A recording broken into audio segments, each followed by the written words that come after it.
St Moulag's Church and Ellie getting her feet wet were featured in the last vlog. This time we've lots more to show you of day 8. Welcome to the channel. We are Graham and Ellie. We are Wizard in the Wild. Our plan for the rest of day 8, after we leave Port Stoff, is to head for the Ness Historical Society. Then we head south and find a fascinating Shieling, before arriving at the Callanish standing stones. Then we head for our wild camp at Bosta Beach. Day 8 will have been a very busy day. Our first destination, the Ness Historical Society, and I'll put the Gaelic version of that on the screen, it has a vast amount of photographs, documents and audio recordings, as well as genealogical records of the whole area. It also has a museum featuring displays on various aspects of island culture, including crofting, woodworking, the home, fishing, and of course everything to do with the land. We took a good look at all of this, and we'll show you some of the highlights. The museum is certainly a very interesting place, which goes into island life in some depth. The boards here show people who actually emigrated to Canada. There was actually a big drain on people from the islands. They were sent to Canada to work, and it split many families up. Much of the environment and identity of the Outer Hebrides has been shaped by a strong crofting tradition. Crofting is small-scale farming done sympathetically with nature, and in the museum there are lots of artefacts and information about this topic.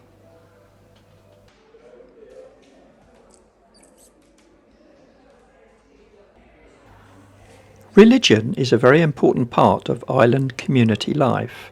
For example, everything is closed on a Sunday, and old and tattered Bibles are respectfully buried rather than destroyed.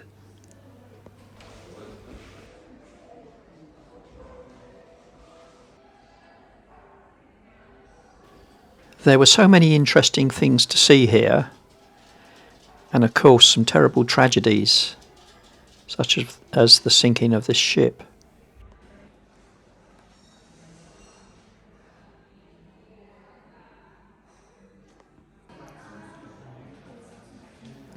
I really could have spent hours and hours here. It was so interesting, and some of the memorabilia was just amazing.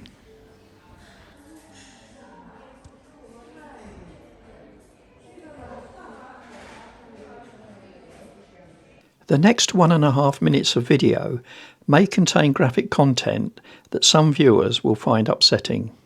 No visit to the Outer Hebrides would be complete without exploring the tradition of the Guga hunt. Whatever our thoughts about this tradition, it's part of a tradition that has remained broadly similar for centuries. A Guga is a young gannet. Each year the northern gannets migrate to a tiny island 70 kilometres north of Uist to breed. The island is called Sula Skier, and every year for centuries a small group of men are left on the island with no boat or phones to hunt the Guga. Living on the tiny island is very dangerous, but the men of Ness see it as an important connection to their ancestors, living in the same bare stone hut as their grandfathers used to live in, and lighting their fires in the same places to process the birds. Guga meat is seen as a rare delicacy, and hunting is strictly managed to 2,000 birds a year. A special exemption exists for this practice to continue, because it is so deeply woven into the tradition of the islands. The northern gannet population is currently growing, and therefore it is seen as a species of least concern. So, it would be very easy to judge this as a bad thing, a barbaric thing to do. But in reality, how different is it to picking up a chicken in Sainsbury's? I've always been deeply fascinated by the whole process of turning sheep's wool into fabric, so I'm very excited about seeing this old weaving loom.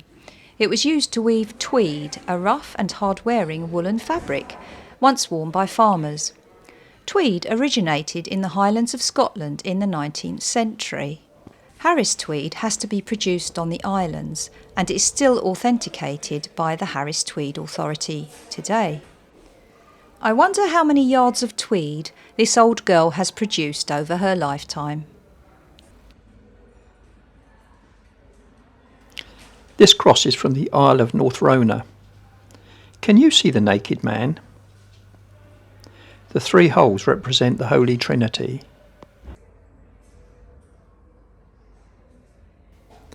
There are so many stories here that too vast to go into on this vlog, but I would strongly recommend that if you are coming to the islands that you do look in at this historical society.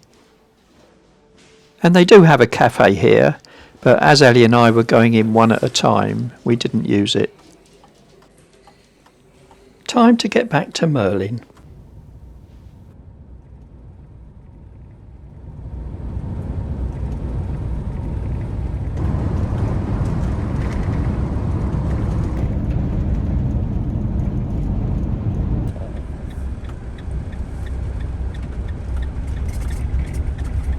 This example of a shieling was built by the Historical Society in 2017.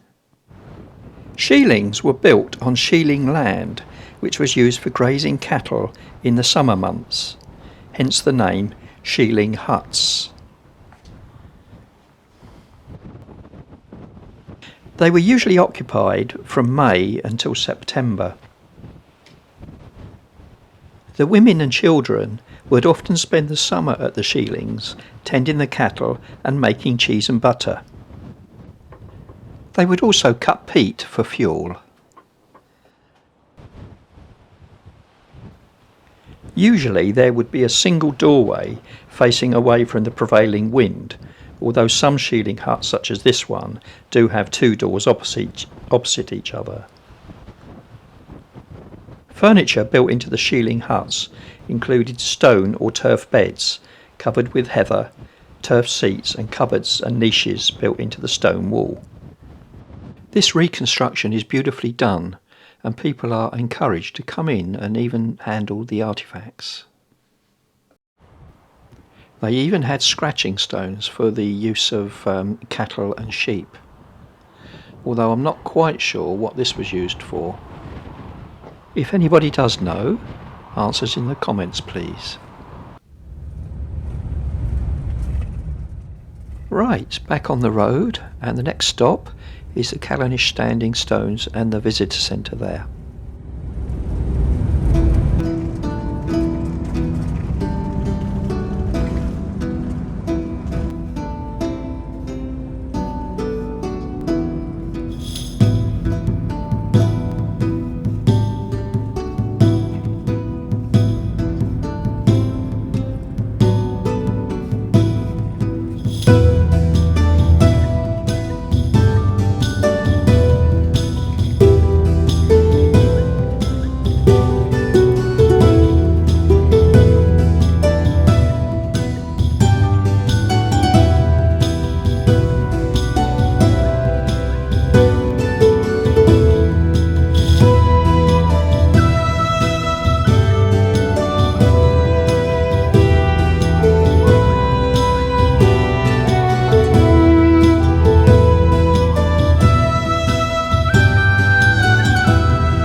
There is no charge for visiting and mingling with these stones, although you can make a donation. The Callanish standing stones are an extraordinary cross-shaped setting of stones erected 5,000 years ago, and they do predate England's Stonehenge. Interestingly, there are at least 11 other smaller stone circles in the surrounding area to Callanish. Some of these date from much later than this big central circle. There are over 508 recorded sites in Scotland for stone circles, although it does look today that most people are visiting this one. It turns out there was a coach trip, but luckily they are about to depart. Hurry up and get on your bus. We want the stones to ourselves. Come on, dearie, your coach is waiting. The Callanish standing stones are evocative and haunting. The stones are, by some distance, the most visited site in the Outer Hebrides, as you've already seen. They're actually hewn from otherwise undentable Louisian gneiss. Gneiss is one of the oldest rocks to be found on the planet and is really tough. They're easily identified by the stripy pattern that you can see on some of them. That's how you recognise gneiss. There's a central monolith which stands about 3.5 metres high, and it is surrounded by a circle of 13 stones, while lines or avenues of other stones lead away to all points of the compass. I was hoping to put the drone up, but that's not going to happen. I left the next couple of shots of the dogs at full volume just to give you an appreciation of what the wind was really like.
We took shelter from the wind so we could take it in turns to look round the shop.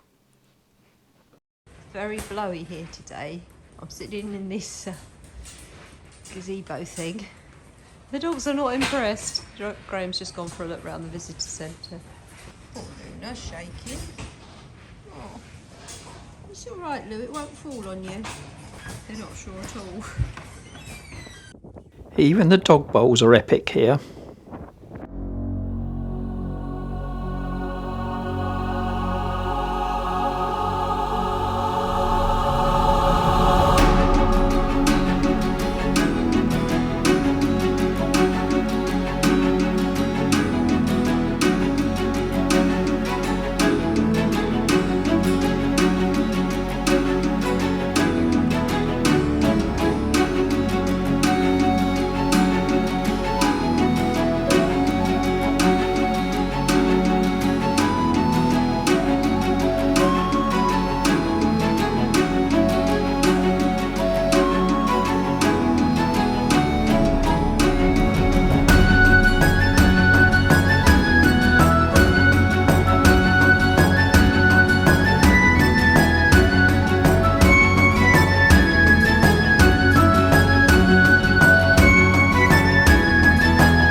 Well, this is our much needed stop for the night. This is a search for sites find, and this shows the toilets, and as you can see, plenty of rubbish and recycling bins. Payment is £5 by donation in the little box that they leave there. As you may have noticed, the sun is very much in and out today, so we're going to have a quick look at the beach before settling in for the night. And this is the walk down to Bosta Beach.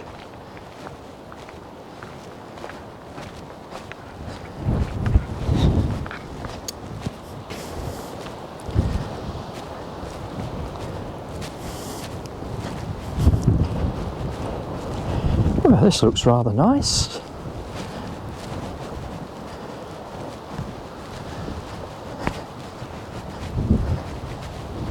Bosta Beach.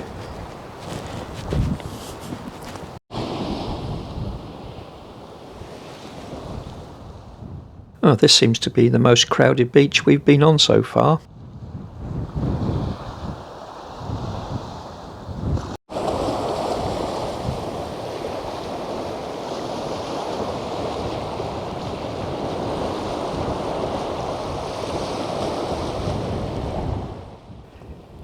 However beautiful this looks, it's always worth remembering how dangerous the sea can be. As you know, Jazz loves running around and investigating everything.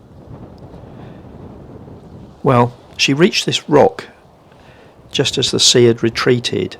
Next thing I saw was the sea coming back in and she was gone. I ran down towards the rock, but luckily saw her little head bob up. Poor thing was trying to swim.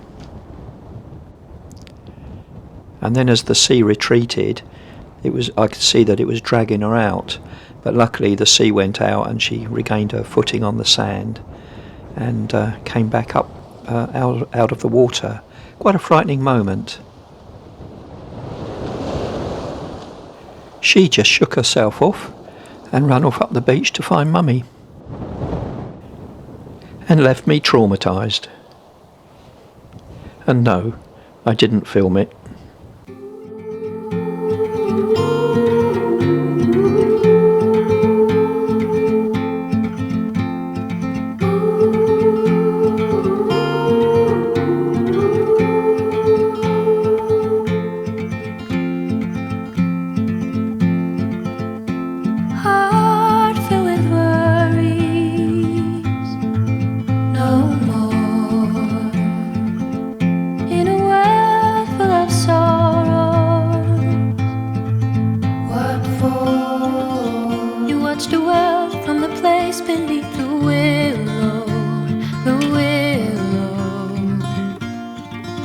So many years, too many tears on your pillow, on your pillow.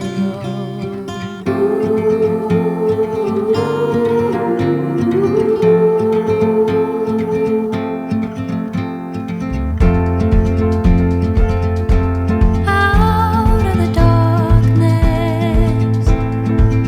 a sound. It all seems so. We're just about to head back to Merlin, and I spotted they've got one of those time and tide bows here at Bosta Beach. You can just about see it in the distance there. I'll see if I can find a better picture.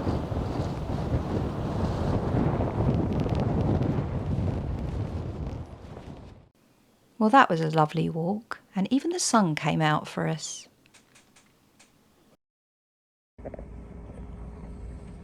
And tonight we've got another curry. Yay! I made a double lot the other day when I made curry. I made twice as much as we needed. So this is a nice, easy dinner for tonight. Looking forward to it actually. It's raining and it's quite chilly out there. So, yeah, should be good. Well, as Ellie fills her face, we're going to end this vlog here. It's been an incredibly busy day, and tomorrow is going to be just as busy. See what's going on here. We meet Bobby and we visit a Brock, and that's just the start of the day. Thank you for joining us this week. If you've enjoyed our vlogs, please do consider liking, subscribing and giving us the thumbs up. Oh, and don't forget to comment, we love to hear what you think of our vlogs. And join us next time for some more adventures with Wizard in the Wild.